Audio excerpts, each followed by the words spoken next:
Et donc, je suis très heureux d'accueillir le co-coordinateur de cette séance, qui est le professeur Laurent Chiche sur la chirurgie vasculaire de recours.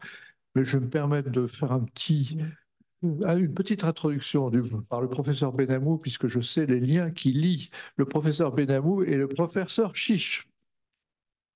Alors, ce sont des liens effectivement filiaux, si je peux dire les choses, parce qu'en fait, merci Laurent d'être là aujourd'hui. Je t'ai de nombreuses fois sollicité pour que, enfin, tu viennes faire une grande séance de chirurgie vasculaire et endovasculaire à l'Académie nationale de chirurgie, et tu représentes finalement l'héritage dont j'ai bénéficié de l'école de chirurgie vasculaire de la Pitié-Salpêtrière, de celles de nombreux prédécesseurs, mais en particulier nos maîtres les plus récents, Jean Nathalie et Édouard Kieffer.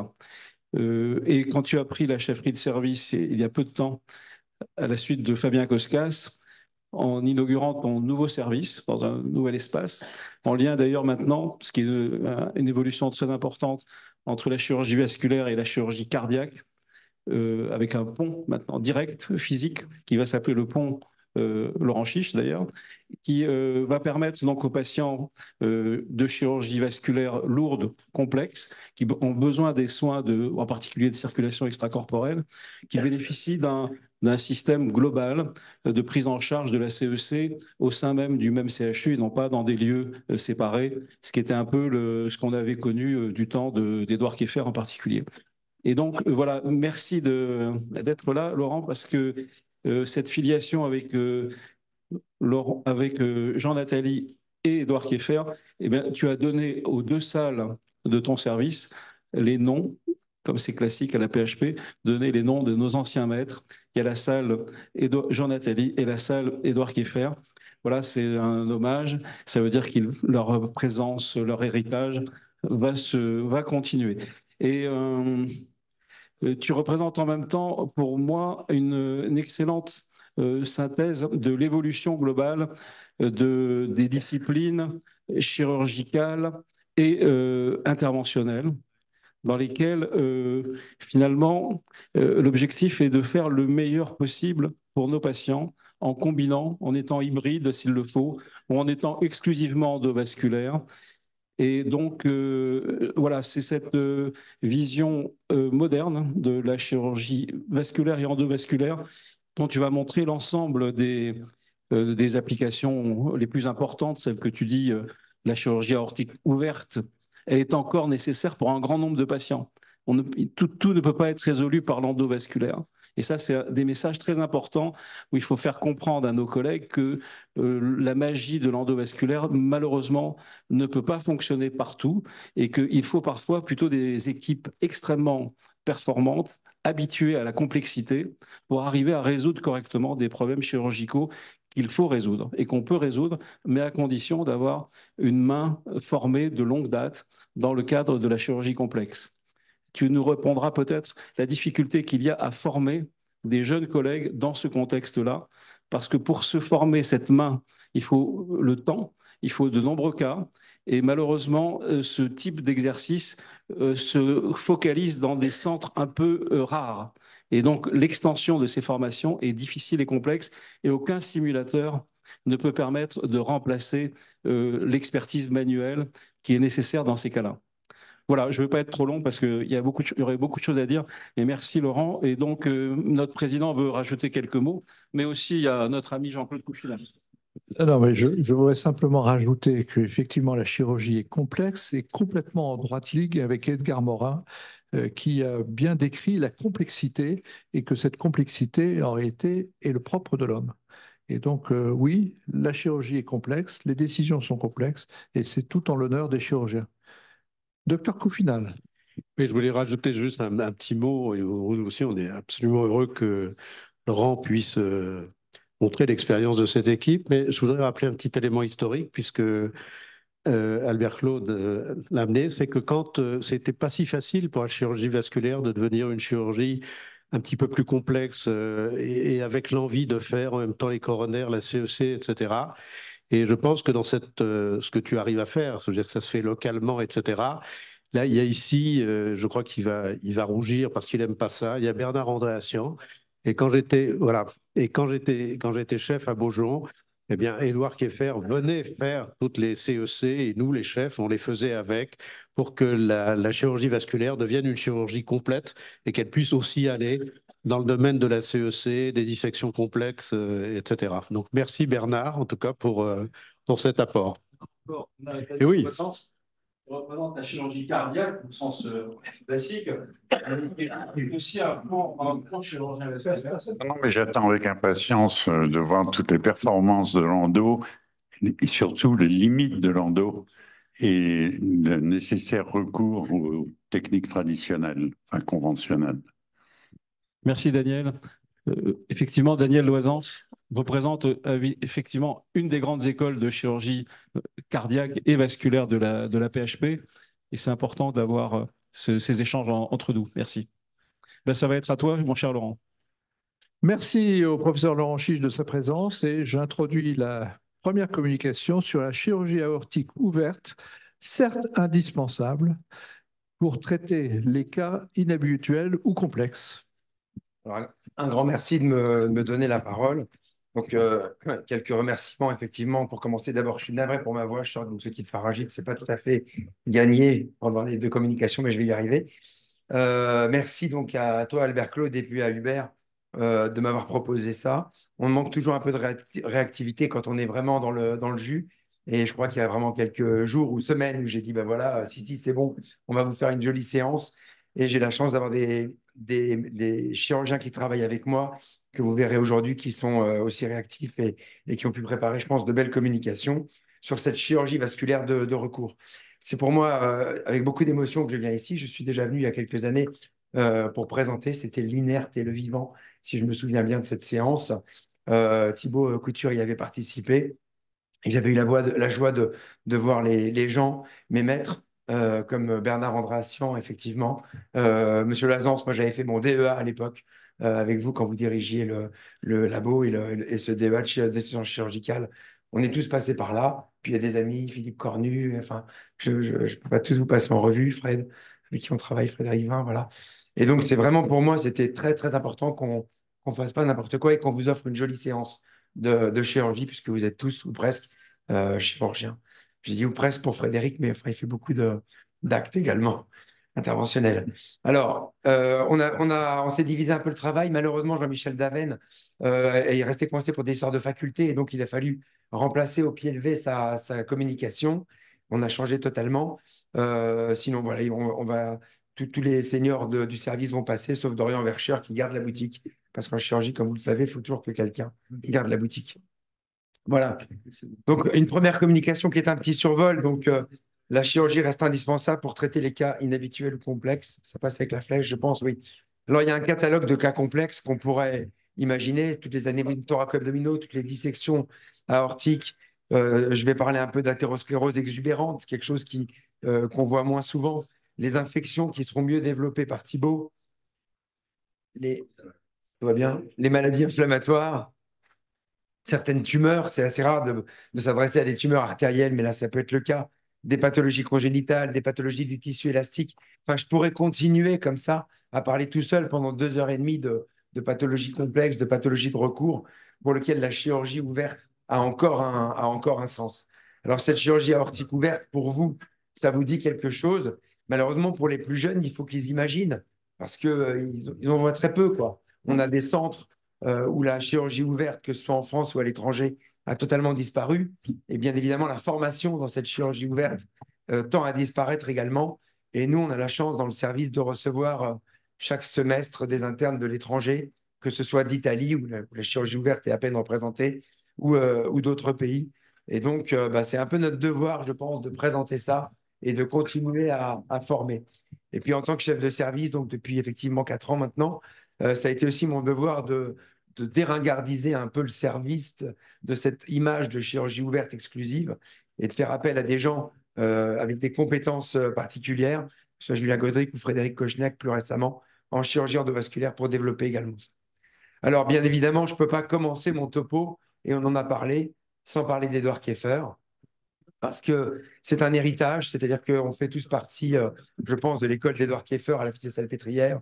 Et vous voyez, moi j'ai beaucoup appris avec lui, je lui dois énormément. Et tout ce que je vais montrer là n'est que finalement le reflet de ce qu'il m'a transmis et que j'essaierai de transmettre. Et pour ceux qui l'ont connu, sachez que effectivement une salle porte son nom. Et je crois qu'il n'y a pas un jour dans la semaine où je ne cite pas son nom au cours d'une intervention chirurgicale. Et donc ce que je vais dire, quelque part, il l'entend et j'espère qu'on lui fera honneur. Alors, ça, c'est le premier cas d'Edouard Kieffer. Il venait de tomber malade et j'ai eu à m'en occuper au pied levé. 71 ans, un anévrisme de l'aorte thoraco-abdominale de type 3, mais avec une occlusion en dessous, et puis une vascularisation médulaire issue de T9 et T11. On était très attachés à savoir d'où venait la vascularisation médulaire. À l'époque, ces malades-là, on les traitait qu'en chirurgie ouverte. Mais pour faire de la chirurgie ouverte, il fallait pouvoir brancher une circulation extracorporelle. Et pour cette circulation extracorporelle, il faut une perfusion distale. Sauf que là, la perfusion distale, avec une oblitération aortobiliaque, on était bien embêtés pour imaginer l'affaire. Et donc, ce dossier m'a été présenté en staff, alors que du jour au lendemain, j'étais devenu le référent dans cette chirurgie-là, parce que mon maître était malade. Et je suis resté sans voix pendant quelques instants, en me disant, qu'est-ce que je vais faire avec ce malade? L'anesthésiste en a profité pour me dire, Laurent, tu as fait un AVC? Je dis, non, j'ai besoin de réfléchir un peu. Et j'ai réfléchi pour savoir ce qu'on pouvait proposer. Et j'ai pensé que ça, c'était pas mal. C'était l'abord de l'aorte thoraco-abdominale, comme vous l'avez vu. Alors, j'ai pas de flèche, mais la seule artère qui rentre ici, qui est correcte, c'est l'artère mésentérique supérieure, qui est ici, qui rentre en fait dans la perméabilité de cet anévrisme. Et donc, j'ai dit peut-être qu'on peut utiliser cette artère mésentérique supérieure pour perfuser, pour faire la perfusion distale. Donc, j'ai commencé par faire un pontage aorto bifémoral ou aortobiliaque, je ne me souviens plus, sur laquelle j'ai branché une prothèse accessoire et sur laquelle j'ai branché un pontage qui allait vers la mésentérique supérieure, qu'on voit ici. Ce qui a permis, par la perfusion distale, de mettre la circulation extracorporelle, d'avoir comme ça l'accès à l'hémicorps supérieur via la mésentérique supérieure, de réimplanter l'artère rénale gauche, et puis ensuite de connecter avec l'aorte thoracique descendante, et puis de connecter le tronc cœliaque, ce qui m'a permis de traiter cet anévrisme thoraco-abdominal, qui était initialement un cas complexe. Et finalement, j'ai dit, ouais, c'est rigolo, c'est que de la cousette. Et la cousette, c'est une partie de la chirurgie. La plus grosse partie, elle est faite avant l'opération. C'est ce qui est dans le cerveau du chirurgien et ce qui doit finalement découler ensuite. Et je crois que c'est dans la chirurgie de recours, il faut réfléchir à ce qu'on va faire, proposer des solutions, retenir au cours d'une réunion éventuellement la meilleure solution et ensuite y aller plein pot. Et pour ça, évidemment, il faut être formé dans tous les domaines. Alors, ça, c'était le cas historique. Et voilà ce qu'on a développé depuis un petit catalogue, un petit survol, un coup de drone au-dessus de notre activité. Le Coral Reef, par exemple, c'est quelque chose qui est compliqué. Le Coral Reef, c'est en fait une athérosclérose exubérante qui vient vraiment envahir les vaisseaux au niveau de l'aorte, mais également des artères viscérales, rénales et digestives. Donc, en fait, ça donne des hypertensions rénovasculaires sévères, une ischémie intestinale aiguë ou chronique, des ischémies de membres inférieurs, des lésions très emboligènes. Ces lésions-là, comme vous le voyez, elles sont assez bien mises en évidence par le scanner qui va vous montrer des aortes qui sont quasiment inclampables. On a beaucoup de mal à imaginer comment on va pouvoir coudre et faire les reconstructions. Et finalement, on a appris que dans pas mal de cas, on peut traiter la maladie aortique qui s'étend vers les artères viscérales en faisant l'endartérectomie de l'aorte viscérale, engagée vers les artères digestives et rénales et combinée, si nécessaire, avec les artères des membres inférieurs. Donc ça ressemble un peu à ça. Vous avez ici, par exemple, un bourgeon occlusif de l'aorte viscérale au niveau des artères rénales et digestives qu'on va traiter en voyant ici avec cette artériotomie qui passe en arrière des artères digestives, en avant de l'artère rénale gauche, de manière à effectuer l'exérèse de cette lésion et en dessous, un pontage aortobifémoral avec ce genre de résultat. Et on peut appliquer ça à des patients un peu plus complexes même, qui ont des lésions encore plus complexes des artères iliaques, hypogastriques, avec toujours, vous voyez, cette espèce de trognon de pomme au niveau de l'aorte viscérale. Et vous voyez qu'on peut retirer comme ça, là où l'endovasculaire aurait du mal, parce qu'on a du mal à les cathétériser, ces artères oblitérées, c'est très emboligène, et on peut comme ça redonner, vous voyez, une anatomie qui est quasiment ad intégrome du carrefour viscéral, prolongé en dessous par un pontage aortobifémoral. La durabilité de ces procédures, comme dans toute la chirurgie, peut-être il y a un petit peu de casse au début, mais ensuite la stabilité à long terme est excellente. Vous voyez des contrôles à 10 ans où ça n'a absolument pas bougé. Et puis surtout, ça permet également de s'adapter quand on a des lésions calcifiées extensives comme ça sur les artères iliaques, les fémorales, les artères viscérales ici en arrière de la mésentérique. Avec le scanner, on peut maintenant regarder ce qui se passe au-dessus. Et vous voyez par exemple ici une oblitération quasi complète de l'aorte ischmique chez le même malade. Et là, il faut changer, on ne peut plus faire l'endartérectomie dont je vous ai parlé, mais plutôt un pontage de type aorte ventrale, c'est-à-dire qui prend son origine sur l'aorte ascendante et qui va revasculariser comme ça séquentiellement toutes les artères viscérales jusqu'aux artères des membres inférieurs. Alors, le traitement endovasculaire, il est très peu décrit, principalement parce que ce sont des lésions effectivement très calcifiées, très emboligènes. La durabilité est incertaine à long terme.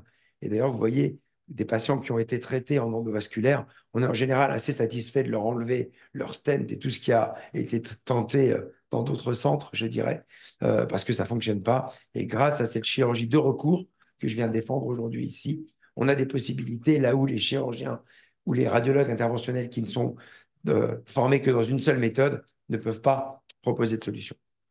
Alors voilà, par exemple, un cas un peu différent d'une patiente qui avait 27 ans. Il se trouve que c'est un Takayasu, mais ça reste quand même un coral reef de l'aorte abdominale. Et puis, ça intéresse sûrement les chirurgiens digestifs, cet énorme anévrisme de l'artère mésentérique supérieure que vous voyez ici, extrêmement calcifié, étendu dans toutes les branches de l'artère mésentérique supérieure. Bon, en endovasculaire, je ne vois pas de solution pour ce type de patient. Et bien évidemment, il faut faire une chirurgie ouverte où on va traiter non seulement l'obstruction aortique, mais également, vous voyez, en s'engageant en distalité vers les artères intestinales, différentes branches de la mésentérique supérieure, on peut faire des pontages séparés vers le tronc cœliaque, la mésentérique supérieure, et à l'intérieur du mésentère, des pontages séparés vers la totalité des branches qu'on doit vasculariser à destinée de l'intestin grêle. Et heureusement, cette patiente de 27 ans s'en est très bien sortie avec ça. Il est suivi par mon ami Kretz à Colmar. L'infection, je vais en dire deux mots parce que ça va être traité. C'est vraiment pour nous une chirurgie de recours parce qu'on reçoit des malades de toute la France, voire même de l'étranger, pour des infections. Infections de prothèses, mais également infections d'aorte native. Et ces infections de prothèses, au début, on en a vu, vous savez peut-être qu'en 91, Edouard Kieffer, avec Amine Banini, qui avait sorti cette première publication, avait remis au goût du jour l'intervention d'Udo, où on se servait d'une allogreffe, une homogreffe artérielle, en disant que ça résistait mieux, que ça résisterait mieux à la contamination. On pensait faire un bridge vers la chirurgie prothétique, et finalement, les malades ont survécu suffisamment longtemps pour ne pas avoir à remplacer, et on a conservé ces allogreffes. Et on traite comme ça des anévrismes de l'aorte, enfin des prothèses infectées de l'aorte abdominale, voire même thoraco-abdominale. Ce sera le sujet de Thibaut Couture. Et puis, bien évidemment, qui dit infection de prothèse dit également infection d'endoprothèse. Et on est amené parfois à faire l'extraction comme ça d'endoprothèses thoraciques. Je vous avoue qu'en tant que chirurgien et chirurgien ouvert, c'est toujours assez jouissif d'enlever une endoprothèse quand elle n'a pas fonctionné. Ça reste tout de même une chirurgie qui est assez compliquée.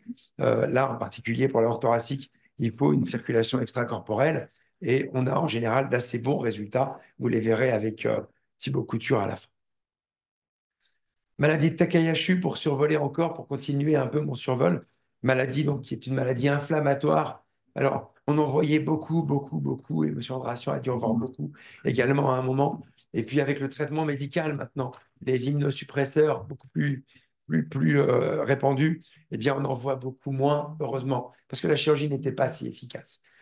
Beaucoup de récurrences et beaucoup de complications anastomotiques. Quoi qu'il en soit, on a fait tous les montages qu'on pouvait imaginer pour ce type de malade. Ça a fait d'ailleurs pour Edouard Kieffer des tas et des tas de communications et il nous a donné, et ça c'est un malade que j'avais opéré moi, il nous a donné ce goût du traitement de ces malades particulièrement complexes qui des fois devaient être traités depuis les troncs supraortiques jusqu'aux artères iliaques, artères des membres inférieurs. Et c'est toujours pour un chirurgien assez satisfaisant car ce sont des malades jeunes dont le pronostic est excellent. Maladie de B7, c'est exactement pareil.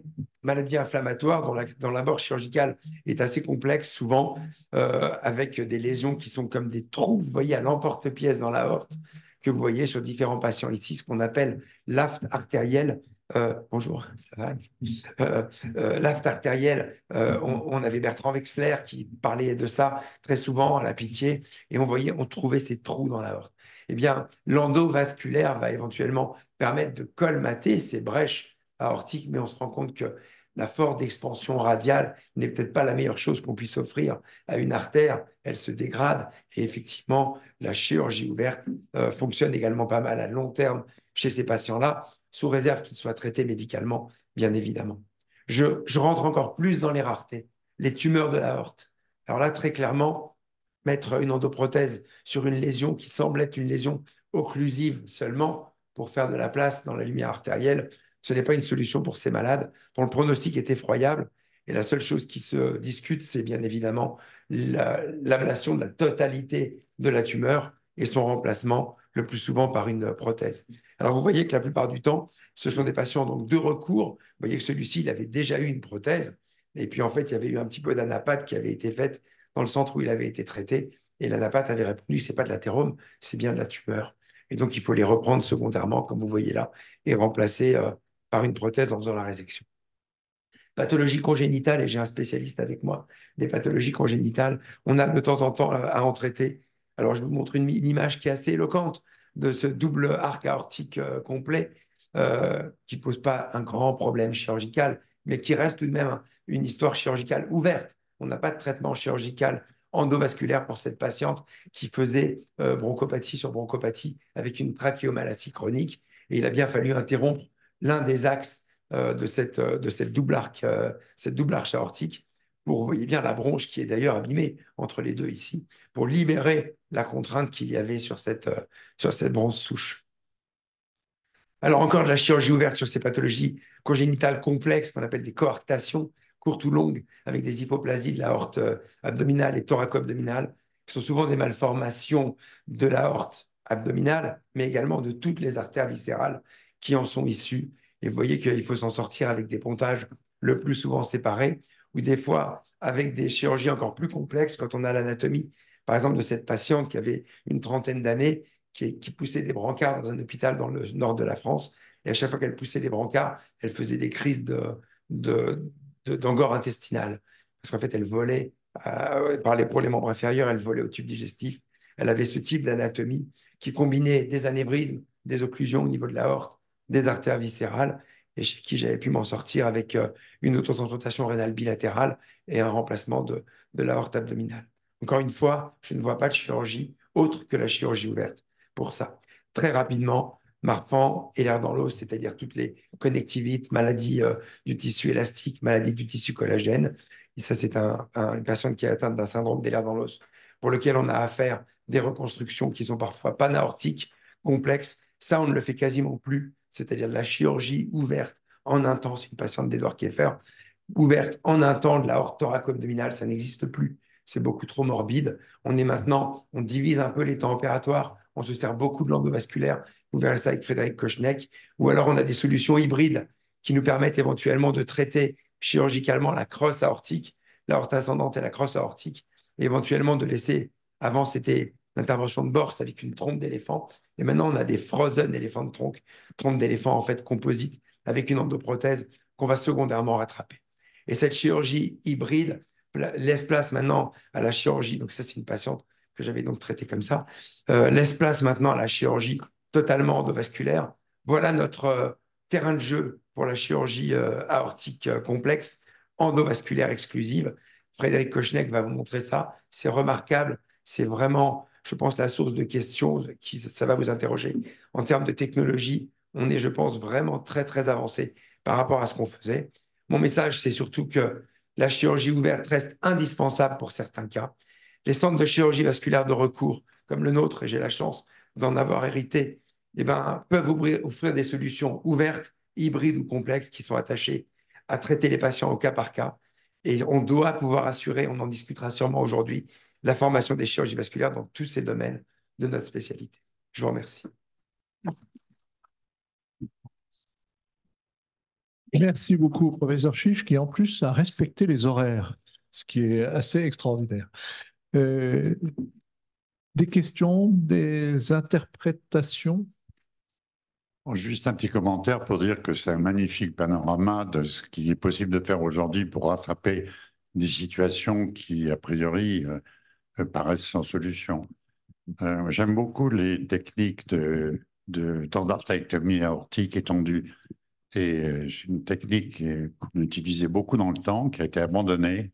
Et c'est une très bonne idée de faire revivre cette technique parce que ça apporte une solution simple à des problèmes souvent très complexes. Non, bravo. Si je peux juste un commentaire, c'est une technique qui peut être effrayante pour ceux qui ne l'ont jamais vue, et en particulier pour nos jeunes apprenants, comme on dit maintenant. Moi, je dirige le collège, donc on appelle ça des apprenants. Et ils disent toujours, mais comment vous savez, comment?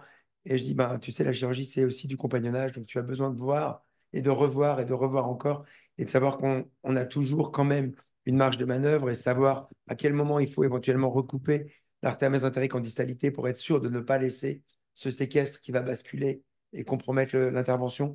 Et ça s'apprend dans les centres qui ont l'habitude de ça, quoi. Je déconseillerais aux collègues de s'y mettre dans leur coin comme ça. Et on est assez ouvert avec tous mes collègues pour accueillir les chirurgiens qui auraient un cas à traiter. C'est inutile de le faire dans des centres qui n'en ont pas l'habitude. Autant qu'ils viennent, on le fait ensemble et ça marche bien comme ça. Vous avez totalement raison. Ouais. Parce que, comment? Au plan médico-légal encore plus. Ouais, complètement, oui. Parce que c'est quand même sujet à caution, quoi. Quand on fait, c'est pas marqué bloc opératoire et chirurgie expérimentale, hein, à l'entrée. Merci beaucoup.